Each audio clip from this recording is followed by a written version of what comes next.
नमस्कार। आकाशवाणी जयपुर अजमेर से प्रस्तुत है प्रादेशिक समाचार।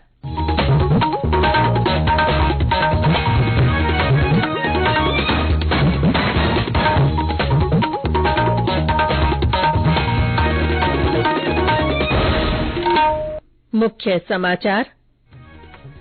राष्ट्रपति द्रौपदी मुर्मू आज 17वें प्रवासी भारतीय दिवस समारोह के समापन सत्र में प्रवासी भारतीय सम्मान प्रदान करेंगी। जयपुर में कल से शुरू होने वाले अखिल भारतीय पीठासीन अधिकारियों के सम्मेलन से पहले आज विधानसभाओं के सचिवों की 59वीं बैठक होगी। केंद्रीय युवा कार्यक्रम और खेल मंत्री अनुराग ठाकुर ने स्काउट्स और गाइड्स को भारत का भविष्य बताते हुए उनसे राष्ट्र निर्माण में योगदान की अपील की। और प्रदेश में अधिकांश स्थानों पर 2 दिन से कड़ाके की ठंड से थोड़ी राहत, शेखावाटी क्षेत्र में शीतलहर का असर बरकरार।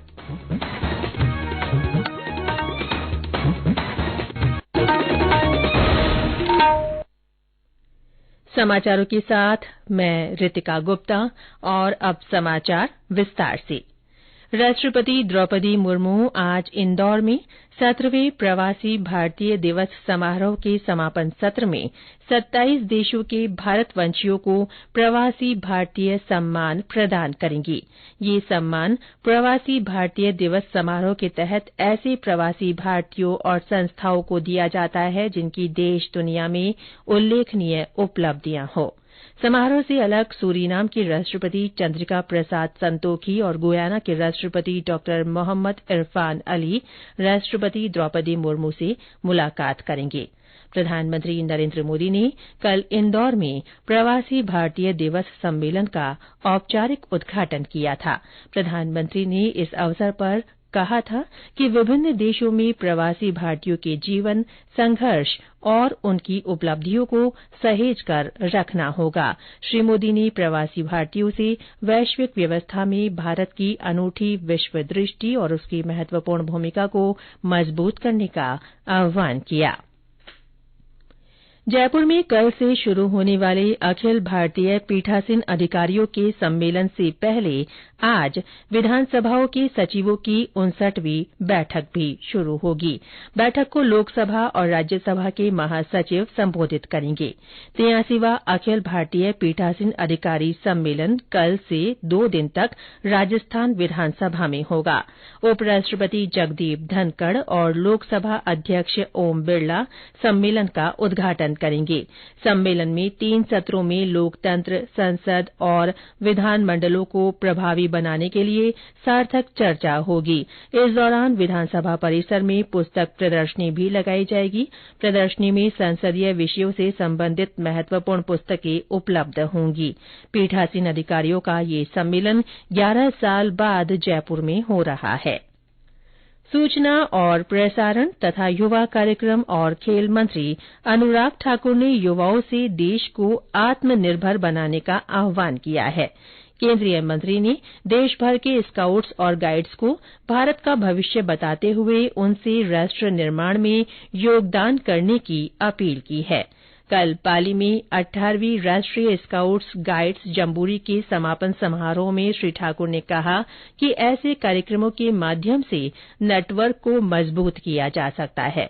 उन्होंने कहा कि आगामी 25 वर्षों में भारत को विश्व गुरु बनाने के लिए प्रत्येक नागरिक को कठिन परिश्रम करना होगा। उन्होंने स्काउट्स और गाइड्स से फिट इंडिया अभियान से जुड़ने और रोजाना आधा घंटा अभ्यास करने की अपील की। कार्यक्रम के दौरान श्री ठाकुर ने विभिन्न राज्यों के स्काउट्स और गाइड्स की परेड का निरीक्षण किया। इससे पहले श्री ठाकुर ने कल चित्तौड़गढ़ में सांसद खेल महाकुंभ का शुभारंभ किया था और खेलो इंडिया में स्वीकृत मल्टीपर्पज इंडोर स्टेडियम का शिलान्यास किया था।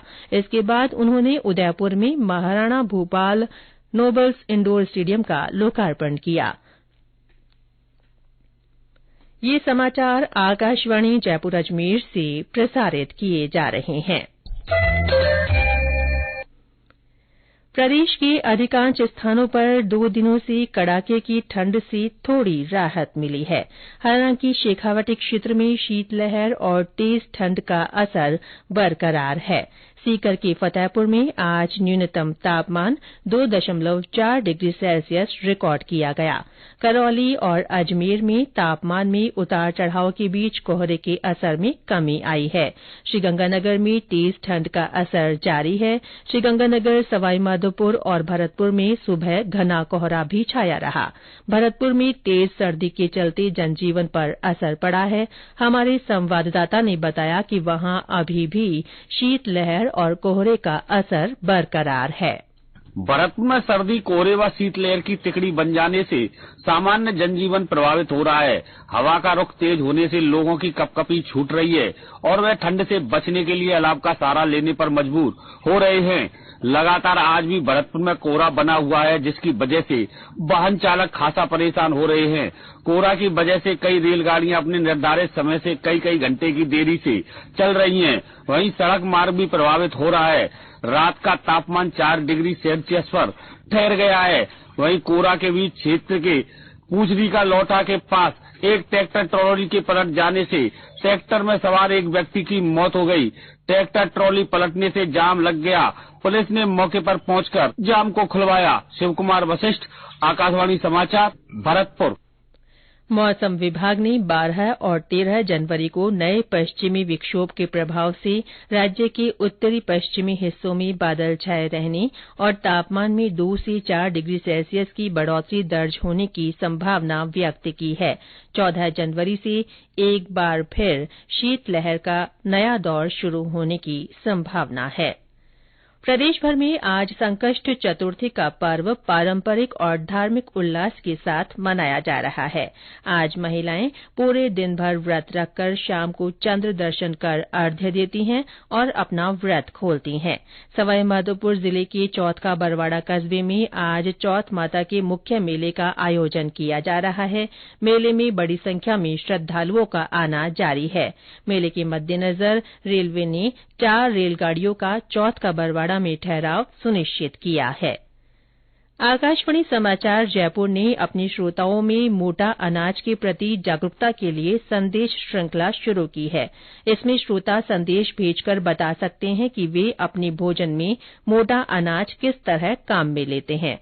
आज सुनिए बूंदी से हमारे श्रोता का संदेश। मैं अभिषेक सैनी मालवे की मराड़ी तहसील तालेड़ा जिला बूंदी से बोल रहा हूँ और हम मोटे अनाज बाजरे को खिचड़ी बनाते हैं और ज्वार की रोटी बनाते हैं। आप भी मोटे अनाज का उपयोग करें। उदयपुर से श्रोता राजेश पुष्करना का कहना है कि मोटा अनाज में वहां मेवाड़ में विशेष रूप से सर्दी में मक्का की राब, मक्का की रोटी, पान्या और ढोकला को उड़द की दाल के साथ बड़े चाव से खाया जाता है। हमारे अन्य श्रोता भी मोटा अनाज के बारे में अपने संदेश लिखकर या रिकॉर्ड कर व्हाट्सएप नंबर 9414052368 पर भेज सकते हैं। आज विश्व हिन्दी दिवस मनाया जा रहा है। विदेशों में हिन्दी भाषा के प्रयोग को बढ़ावा देने के उद्देश्य से हर साल ये दिवस मनाया जाता है। 2006 में आज ही के दिन दुनिया भर में हिन्दी भाषा को बढ़ावा देने के लिए नागपुर में पहली बार विश्व हिन्दी सम्मेलन आयोजित किया गया था। तब से ये दिन विश्व हिन्दी दिवस के रूप में मनाया जाता है। बाड़मेर में आज से राजस्थानी नाट्य समारोह आयोजित किया जाएगा।